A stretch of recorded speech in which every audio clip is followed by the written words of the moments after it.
এমন যদি হতো আমার দেশের শাসক হতো ওমরেরই মতো হতো, আবু বকরের মতো। এমন যদি হতো প্রজার দুঃখে তাদের চোখে আসতো না রে ঘুম, দেশের ভেতর পড়ে যেত শান্তি সুখের ধুম। প্রজার দুঃখে তাদের চোখে আসতো না রে ঘুম, দেশের ভেতর পড়ে যেত শান্তি সুখের ধুম।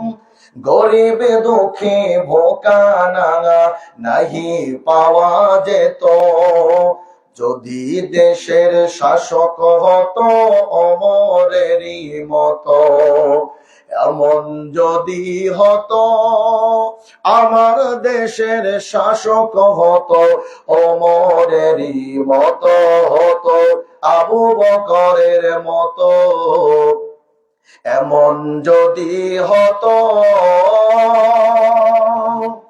আমার দেশের মা বোনেরা লাঞ্ছিত হতো না, আমার দেশের কৃষক শ্রমিক বঞ্চিত হতো না, আমার দেশের মা বোনেরা লাঞ্ছিত হতো না, আমার দেশের কৃষক শ্রমিক বঞ্চিত হতো না।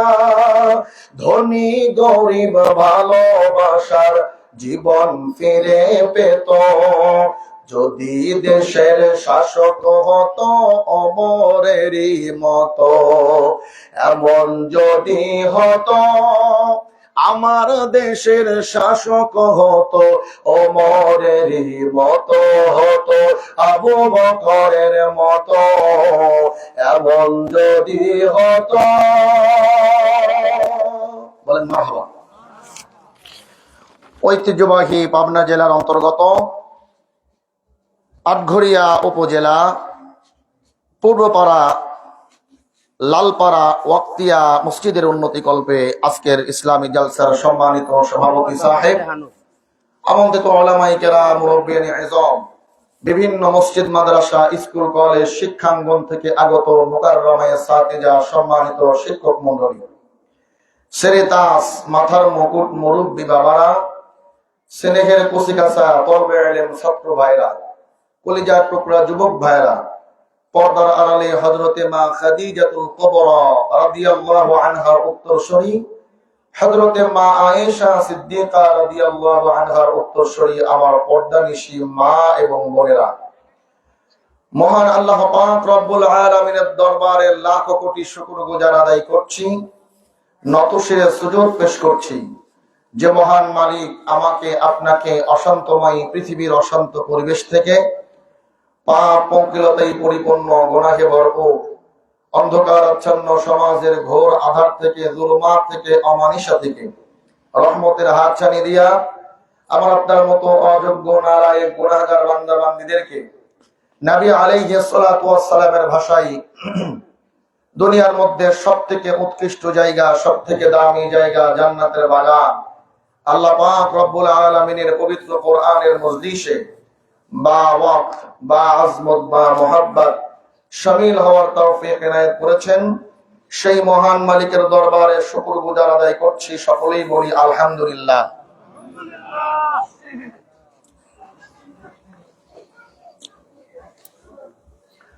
লাখ কোটি দরুদ ও সালাম বর্ষিত হোক সাইয়্যিদুল মুরসালিন খাতামুন নবিয়্যিন আহমদ মুস্তাফা মুহাম্মদ মুস্তাফা মুহাম্মাদুর রাসূলুল্লাহ, সকলেই বলি সাল্লাল্লাহু আলাইহি ওয়াসাল্লাম। আমার প্রিয় আটঘরিয়াবাসী, আপনারা কেমন আছেন? আমাদেরকে যিনি ভালো রেখেছেন তিনি কে? আমাদেরকে যিনি সুস্থ রেখেছেন তিনি কে? আমাদেরকে যিনি হায়াতে জিন্দেগি দান করেছেন তিনি কে? হায়াত ফুরিয়ে যাওয়ার পরে, মৃত্যুর পরে আবার যার সামনে আমাদেরকে দাঁড়াতে হবে তিনি কে? সেই আল্লাহর নাম নিতে কোনো ভয় আছে? আওয়াজ করে বলেন, কোনো ভয় আছে? বলেন তো দেখি, আমাদের রিজিকের মালিক কে? আমাদের রিজিকের মালিক কে?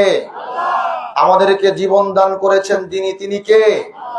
আমাদেরকে চক্ষু শীতলকারী সন্তান যিনি দান করেছেন তিনি কে? ওই আল্লাহর হুকুম বাদ দিয়ে অন্য কারো হুকুম মানার সুযোগ আছে? আওয়াজ করে বলেন, সুযোগ আছে? এই যে এত কষ্ট করে আমরা এখানে জীর্ণ শীর্ণ অবস্থায় বসেছি, এই শীতের মধ্যে, ঠান্ডার মধ্যে, প্রচন্ড শীত, কালকের চাইতে আজকে একটু মনে হয় কম নাকি? আমার কাছে মনে হচ্ছে কম, যেহেতু কালকে আমি দীর্ঘ সফর করেছি, তো সফরের কারণে হয়তো গাড়ির মধ্যে থাকার কারণে, বাতাস লাগার কারণে আমার কাছে ঠান্ডাটা বেশি মনে হতে পারে, কিন্তু মনে হচ্ছে যে আজকে একটু কম, যেহেতু দিনে একটু রোদ হয়েছে। কিন্তু গতকাল কিন্তু রোদ ছিল না, ঠিক কিনা? তার আগের দিনও রোদ ছিল না। আমার প্রোগ্রাম ছিল রাজবাড়ী পাংশা, তো মনে করলাম নদী পথে গেলে মনে হয় সহজ হবে, তো ভোগান্তি আরো বেশি হয়েছে, নদীর মধ্যে ঠান্ডাও বেশি। কথা বলেন ঠিক কিনা? আল্লাহু আকবার। নদী তো দ্রুতই পার হয়ে গেল। নদী পার হওয়ার পরে একটা অভিজ্ঞতার কথা বলি। ঘোড়া গাড়িতে উঠলাম, প্রায় ৩-৪ কিলোমিটার, নদী শুকিয়ে গেছে, ঘোড়া গাড়িতে যেতে হবে। অবস্থা খারাপ। অন্যান্য গাড়ির তো ব্রেক আছে, ঘোড়া গাড়ির তো কোনো ব্রেক নাই। গর্তের মধ্যে পড়লে এমন ভাবে লাফ দিয়ে উপরের দিকে উঠতে হয়, ৩-৪ হাত উপরে, আবার ঠাপ করে গাড়ি উপর পড়ে যাচ্ছি। নতুন একটা অভিজ্ঞতা। চিন্তা করলাম, আল্লাহ কোন জায়গায় আসলাম। আবার ওয়াজের প্যান্ডেলে পৌঁছানোর আগে হাত পাও ভাঙা পুঙ্গু অবস্থায় সেখানে যেতে না হয়। যাই হোক, কঠিন এক অভিজ্ঞতা। আমাদেরকে যেহেতু গোটা দেশে সফর করতে হয়, নানান সময় নানান জায়গায় নানান পরিস্থিতির সম্মুখীন আমাদেরকে হতে হয়। সামনের 28 তারিখে আমার গাইবান্ধা একটা মাহফিল, তো বলতেছে হুজুর কিভাবে আসবেন? বললাম কিভাবে মানে, এত দূরের সফর গাড়ি নিয়ে আসবো? বলে গাড়ি নিয়ে আসলেও লাভ নাই, কারণ 4-5 কিলো রাস্তা আগেই গাড়ি রেখে নদী পথে আপনাকে আসতে হবে। কথা বুঝেন নাই? এই কোরআনের আওয়াজ গোটা বিশ্বব্যাপী পৌঁছিয়ে দেওয়ার এই খেদমতে আমাদেরকে নানান প্রতিকূল পরিস্থিতি পাড়ি দিতে হয়। সবসময় আপনাদের কাছে দোয়া চাই, আল্লাহ তাআলা যেন আল্লাহর সন্তুষ্টি আদায়ের উদ্দেশ্যে, একমাত্র আল্লাহকে রাজি খুশি করার লক্ষ্যে এই কোরআনের দাওয়াত গোটা বিশ্বব্যাপী পৌঁছিয়ে দেওয়ার তৌফিক দান করেন। বলেন আল্লাহুম্মা আমিন। সম্মানিত উপস্থিতি, আল্লাহ পাক রব্বুল আলামিন আমাকে আপনাকে দয়া করেছেন, মায়া করেছেন, করুণা করেছেন বিধায় আজ এই জান্নাতের বাগানের মধ্যে বসার সুযোগ আমাদের হয়েছে। আলহামদুলিল্লাহ। আমি প্রথমেই বলেছি, আমি আপনাদের প্রতি খুশি, আমি আপনাদের প্রতি খুশি। আলহামদুলিল্লাহ। ভরপুর মজমা, বলেন আলহামদুলিল্লাহ। লোক বেশি হওয়া এটা কবুলিয়াতের লক্ষণ না। অল্প মানুষও কিন্তু স্থির বসে থাকতে হবে। পারবেন না ইনশাল্লাহ? ইনশাল্লাহ। আমি বিশ্বাস করি, যেহেতু কোরআন এবং হাদিস থেকে আলোচনা করব, আর আমার আলোচনার উদ্দেশ্য শুধুমাত্র আল্লাহকে সন্তুষ্টি করা, আপনাদের কাছে কোরআনের একটা মেসেজ পৌঁছিয়ে দেওয়া, যেহেতু এটা ছাড়া আমার অন্য কোনো উদ্দেশ্য নাই, আমি আশা করি যে আমার আলোচনা আপনাদের কাছে ভালো লাগবে। বলেন ইনশাআল্লাহ। তো আমাকে কথা দিতে হবে, ধৈর্য সহকারে আলোচনার শেষ মুহূর্ত পর্যন্ত আপনারা কেউ উঠবেন না। বলেন ইনশাআল্লাহ। কোরআনের মোহাব্বতে অল্প কিছু সময় বসে থাকা যাবে না। বলেন, কোরআনের মোহাব্বতে অল্প কিছু সময় বসে থাকা যাবে না। আল্লাহ পাক রব্বুল আলামিন সকলকে কবুল করুন। বলেন আল্লাহুম্মা আমিন। সম্মানিত উপস্থিতি, আল্লাহ পাক রব্বুল আলামিন আমাকে আপনাকে দয়া করেছেন, মায়া করেছেন, করুণা করেছেন বিধায় আজ এই জান্নাতের বাগানের মধ্যে বসার সুযোগ আমাদের হয়েছে। এটা এমন একটা মজলিস, যেই মজলিসের মধ্যে বসে কোরআনের আলোচনা শুনলে আল্লাহ তাআলা বান্দাকে বিশেষভাবে 2টা পুরস্কার দান করেন। আওয়াজ করে বলতে হবে, কয়টা পুরস্কার? 2টা পুরস্কার। নাম্বার 1, নবীজি বলেন, কোরআনের মজলিসে বসে যারা কোরআনের আলোচনা ধৈর্য সহকারে শুনবে, আল্লাহ তাআলা তাদের উপরে আসমান থেকে রহমত বর্ষণ করবেন। বলেন সুবহানাল্লাহ। নাম্বার 2, কোরআনের মজলিসে বসে যারা কোরআনের আলোচনা শুনবে, আল্লাহ পাক রব্বুল আলামিন তাদেরকে মাগফিরাত দান করবেন। বলেন সুবহানাল্লাহ। আমার ভাইরা, রহমত এবং মাগফিরাত এই দুইটা নিয়ামত কত বড় নিয়ামত।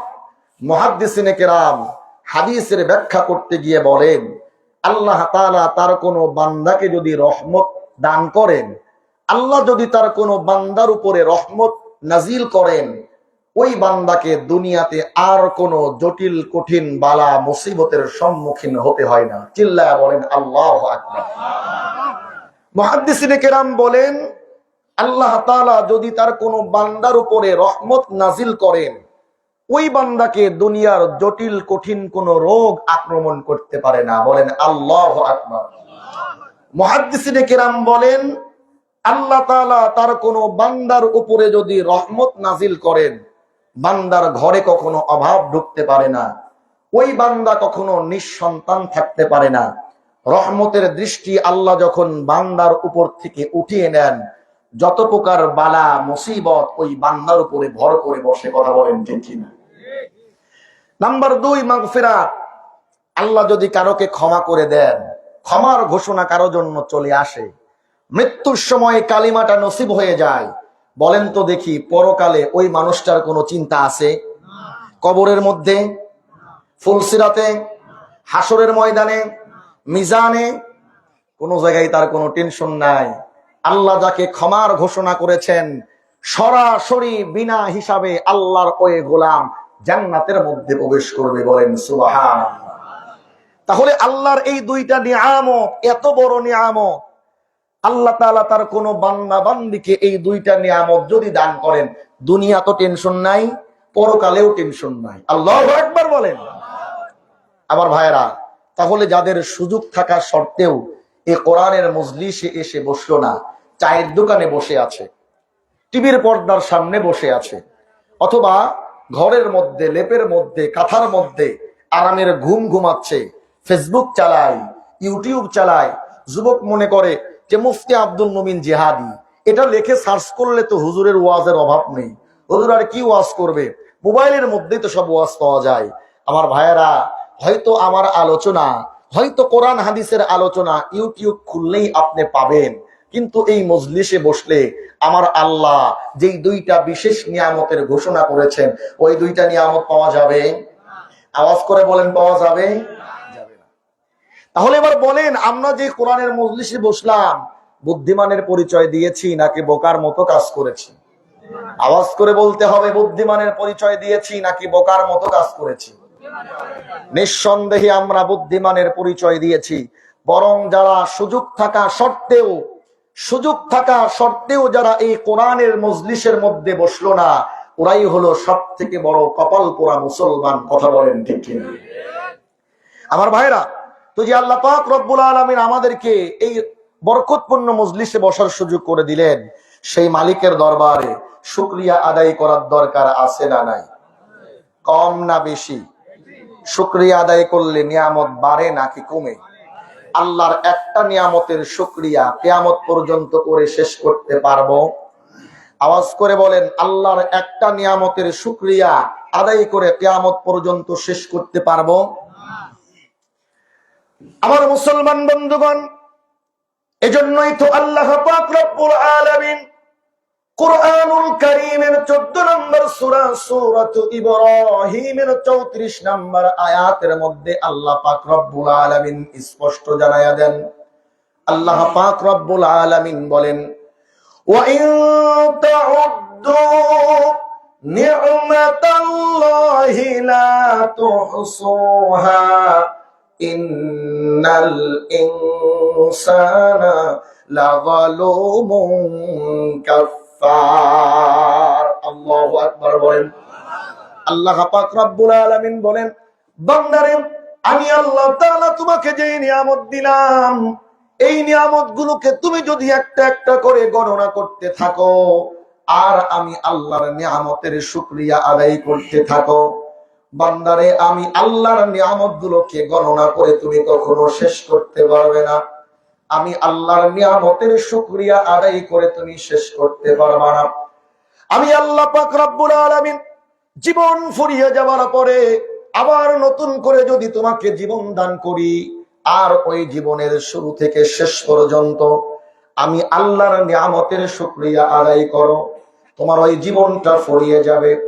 আমি আল্লাহ তাআলা আবারও যদি তোমাকে নতুন করে একটা জীবন দেই, আর ওই জীবনের শুরু থেকে শেষ পর্যন্ত আমি আল্লাহর নিয়ামতের শুকরিয়া আদায় করো। আমি আল্লাহর নিয়ামত গুলোকে গণনা করতে থাকো। গণনা করতে করতে তোমার ওই জীবনটাও ফুরিয়ে যাবে। এমন ভাবে আমি আল্লাহ যদি তোমাকে 1000টা জীবন দেই, আর ওই জীবনের শুরু থেকে শেষ পর্যন্ত আমি আল্লাহর নিয়ামতের শুকরিয়া আদায় করতে থাকো। বান্দারে, আমি আল্লাহর নিয়ামতের শুকরিয়া আদায় করতে করতে তোমার 1000টা জীবন ফুরিয়ে যাবে। এরপরেও আমি আল্লাহর নিয়ামতের শুকরিয়া আদায় করে তুমি শেষ করতে পারবে না। বলেন সুবহানাল্লাহ। আমার মুসলমান বন্ধুগণ, এজন্যই তো কবিতার ভাষায় বলতেছেন, তু মুঝে আসমা দিয়া আর তু মুঝে রাস্তা দিয়া, তু মুঝে आसमां दिया और तू मुझे रास्ता दिया, नेमतों से भर दिया और सबसे बेहतर कर दिया, नेमतों से भर दिया और सबसे बेहतर कर दिया, मेरे सर से पांव तक तेरे सनाअत सब दिया, मेरे सर से पांव तक तेरे सनाअत सब दिया, देखने को आंखों देकर बोलने को लब दिया, देखने को आंखों देकर बोलने को लब दिया। আল্লাহু আকবার বলেন। আমার মুসলমান বন্ধুগণ, কবিতার ভাষায় বলতেছেন, আল্লাহ আপনি আমাদের মাথার উপরে আসমানটাকে ছাদ বানাইয়া দিলেন, জমিনটাকে চলার জন্য রাস্তা বানাইয়া দিলেন, 3.5 হাত বডির মধ্যে কত নিয়ামত আপনি আমাদেরকে দান করলেন। দেখার জন্য চক্ষু দিলেন, বলার জন্য জবান দিলেন, আরো কত কত নিয়ামত দিলেন। এত সুন্দর করে মোহাব্বত করে ভালোবেসে মানুষ সৃষ্টি করলেন। এ মুসলমান, এই পৃথিবীর মধ্যে যত সৃষ্টিকুল দেখি, এগুলোকে তৈরি করতে, সৃষ্টি করতে, এগুলোকে সৃষ্টি করতে আমার আল্লাহর কুদরতি হাতের ব্যবহার করার প্রয়োজন হয় নাই। বিশাল বড় বড় পাহাড়, এই পাহাড়গুলোকে সৃষ্টি করতে আমার আল্লাহর কুদরতি হাতের ব্যবহার করার প্রয়োজন হয় নাই। আমার আল্লাহ বলেন কুন আর ফায়াকুন হয়ে যায়। আল্লাহু আকবার বলেন। সমুদ্রের পানির মধ্যে বিশাল বড় বড় তিমি মাছ, এই মাছগুলোকে সৃষ্টি করতে আমার আল্লাহর কুদরতি হাতের ব্যবহার করার প্রয়োজন হয় নাই। আমার আল্লাহ বলেন কুন আর ফায়াকুন হয়ে যায়। জঙ্গলের মধ্যে বিশাল বড় বড় হাতি, এই হাতিগুলোকে সৃষ্টি করতে আমার আল্লাহর কুদরতি হাতের ব্যবহার করার প্রয়োজন হয় না। আমার আল্লাহ বলেন কুন আর ফায়াকুন হয়ে যায়। মুসলমান বন্ধুগণ, পৃথিবীর সমস্ত কিছু আমার আল্লাহ ইশারার মাধ্যমে সৃষ্টি করলেন, কুন বলেন আর ফায়াকুন হয়ে যায়। কিন্তু এই মানুষকে আমার আল্লাহ কুন ফায়াকুন বলে সৃষ্টি করে নাই। আমার আল্লাহ ইশারার মাধ্যমে মানুষকে সৃষ্টি করে নাই। আমার আল্লাহ মানুষকে বড় মোহাম্মত করে ভালোবেসে নিজ কুদরতি হাত দ্বারা আমার আল্লাহ মানুষের চেহারাটা সৃষ্টি করলেন।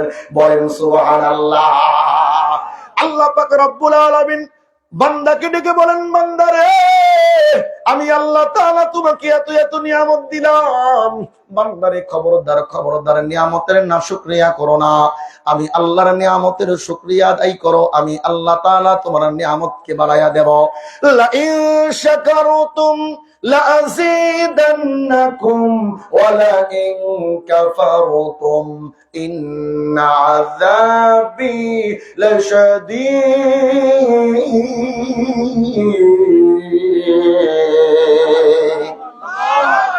আমার মুসলমান বন্ধুগণ, আল্লাহ পাক রব্বুল আলামিন বলেন, বান্দারে আমি আল্লাহ তাআলা তোমাকে যে নিয়ামত দিলাম, এই নিয়ামতের শুকরিয়া যদি তুমি যথাযথভাবে আদায় করো, আমি আল্লাহ তাআলা নিয়ামতকে 1000 গুণে, লক্ষ গুণে, কোটি গুণে আমি আল্লাহ তোমার নিয়ামতকে বাড়িয়ে দেব।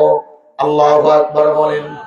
কিন্তু বান্দারে নিয়ামত পাওয়ার পরেও যদি নিয়ামতের না শুকরিয়া করো, আমি আল্লাহ যতটুকু দিয়েছি ওইটুকু কেড়ে নেব।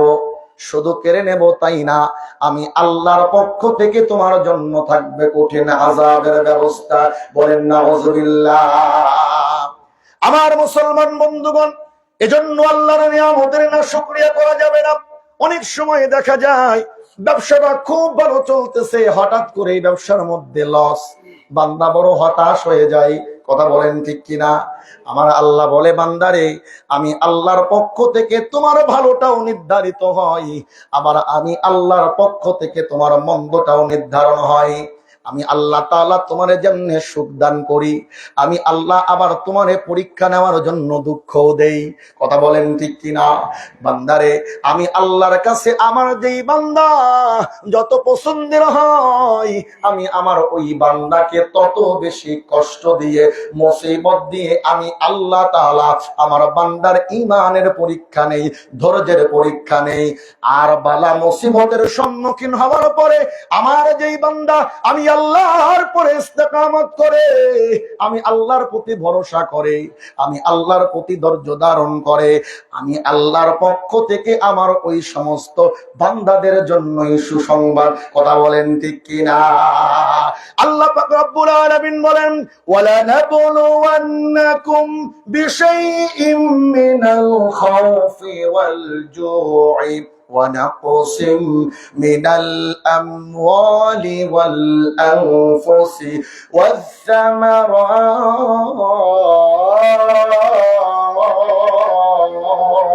والثمرات وبشر الصابرين।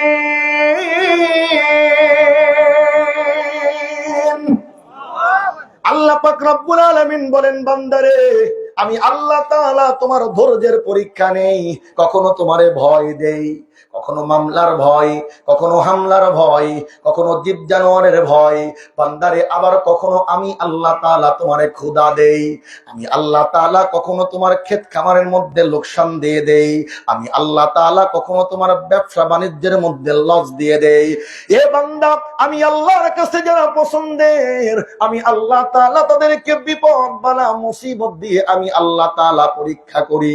যেমন আদম থেকে শুরু করে নিয়ে আমার আপনার নবী বিশ্ব নবী মুহাম্মদুর রাসূলুল্লাহ সাল্লাল্লাহু আলাইহি ওয়াসাল্লাম পর্যন্ত আমার আল্লাহ বলেন, বান্দারে তাকায়া দেখ, তাকায়া দেখ, আমার পয়গম্বর আদম থেকে শুরু করে নিয়ে আমার নবী, আমার মুহাব্বতের নবী মুহাম্মদুর রাসূলুল্লাহ সাল্লাল্লাহু আলাইহি ওয়াসাল্লাম পর্যন্ত প্রত্যেকটা পয়গম্বরকে আমি আল্লাহ তাআলা ঈমানের পরীক্ষা নিয়েছি, আমি আল্লাহ তাদের কাছ থেকে ধৈর্যের পরীক্ষা নিয়েছি। কথা বলেন ঠিক কিনা? আমার মুসলমান বন্ধুগণ, এজন্য কখনো নিরাশ হওয়া যাবে না। বিপদে পড়লে, ব্যবসায় একটু লস হলে বড় নিরাশ হয়ে যায়। অনেকেই আছে সন্তান হয় না, 5 বছর 10 বছর 15 বছর সন্তান হয় না, আল্লাহরে গালি দিয়ে কয়, আল্লাহ আর কি কাহরে তোমার চোখে পড়লো না, আমার এই বাঞ্জা বানাইলা। বলে কি বলে না? আমার কলিজার টুকরা মা বোনেরা, খবরদার খবরদার, আল্লাহরে দোষারোপ করা যাবে না। আমার আল্লাহ বলেন, বান্দারে আমি আল্লাহ ইব্রাহিম রে 120 বছর বয়সে সন্তান দিয়েছি। ইব্রাহিমের বয়স যখন 120, ইব্রাহিমের স্ত্রীর বয়স যখন 100 বছরের বুড়ি আর 120 বছরের বুড়া, আমি আল্লাহ তাআলা তারে সন্তান দান করলাম। আমি আল্লাহর কাছে যদি চাওয়ার মতো চাওয়া যায়, আমি আল্লাহ আমার বান্দাকে কখনো ফিরাইয়া দেই না। কথা বলেন ঠিক কিনা? আমার মুসলমান বন্ধুগণ, এজন্য কখনো হতাশ হওয়া যাবে না। খুব ভালো করে বোঝার চেষ্টা করেন। অনেক সময় আমরা দেখি এলাকার মধ্যে এমন যুবক, 2 জন যুবক একই সঙ্গে লেখাপড়া করেছে, স্কুল লাইফ শেষ করলো, কলেজ লাইফ শেষ করলো, ভার্সিটি লাইফ শেষ করলো, এক বন্ধু 5 তলা বিল্ডিং এর মধ্যে ঘুমায়, সরকারি বড় কর্মজীবী, সরকারি বড় চাকরিজীবী, বিলাসবহুল গাড়ি নিয়ে চলাফেরা করে। আর এক বন্ধু ওই যে কুড়ে ঘরের মধ্যে বসবাস, জীবনের কোনো উন্নয়ন হলো না। যুবক আল্লাহর কাছে আফসোস করে বলেন, আল্লাহ আমার বন্ধু আজকে 5 তলা বিল্ডিং এর মধ্যে ঘুমায়, আমার বন্ধুর জীবনের কত উন্নয়ন হলো, আমার বন্ধু আজকে সরকারি চাকুরি করে, আমার বন্ধু বিলাসবহুল গাড়ি নিয়ে চলাফেরা করে, আমার বন্ধুর জীবনটা কত শান শৌকতের, কিন্তু আমার ভাগ্যর তো কোনো পরিবর্তন ঘটলো না। আমার আল্লাহ ডাক দিয়ে বলেন, গোলাম খবরদার খবরদার, আমি আল্লাহর না শুকরিয়া করো না। ওই যে কুড়ে ঘরের মধ্যে আমি আল্লাহ তোমারে রাখলাম, কিন্তু 3 বেলা ওই কুড়ে ঘরের মধ্যে রিজিক কিন্তু আমি আল্লাহই পৌঁছাই। কথা বলেন ঠিক কিনা? এ গোলাম, ওই কুড়ে ঘরের মধ্যেই আমি আল্লাহ তাআলা তোমার জন্য চক্ষু শীতলকারী সন্তান দান করলাম। গোলাম রে, সারাদিন তুমি কাজকর্ম করে ডাল ভাত খেয়ে নাকে তেল দিয়ে ঘুমাও, আমি আল্লাহ তাআলা তোমার চোখের মধ্যে কত সুন্দর রহমতের ঘুম দিয়ে দিলাম। চিন্তা করো বন্ধু, 5 তলার বিল্ডিং এর মধ্যে কত আরাম আয়েশের জীবন কাটাই। খবর নিয়ে দেখো, তোমার বন্ধুর মাথার মধ্যে এত টেনশন, বন্ধু রাত্রে ঘুমাতে পারে না, ছেলেটা নেশাবান করে যেখানে সেখানে পড়ে থাকে, মেয়েটা এলাকার বকাটে একটা ছেলের সঙ্গে হাত ধরে বের হয়ে চলে গেছে, স্ত্রীটা অন্য পুরুষের সঙ্গে পরকীয়ায় লিপ্ত, তোমার বন্ধুর মাথার মধ্যে এত এত টেনশন, রাত্রেবেলা তোমার বন্ধু ঘুমাতে পারে না, পাওয়ারফুল অ্যান্টিবায়োটিক ঘুমের ওষুধ খেয়ে তারপরে তোমার বন্ধুকে ঘুমাতে হয়। কথা বলেন ঠিক কিনা? আমার মুসলমান বন্ধুগণ, আল্লাহ পাক রব্বুল আলামিন বলেন,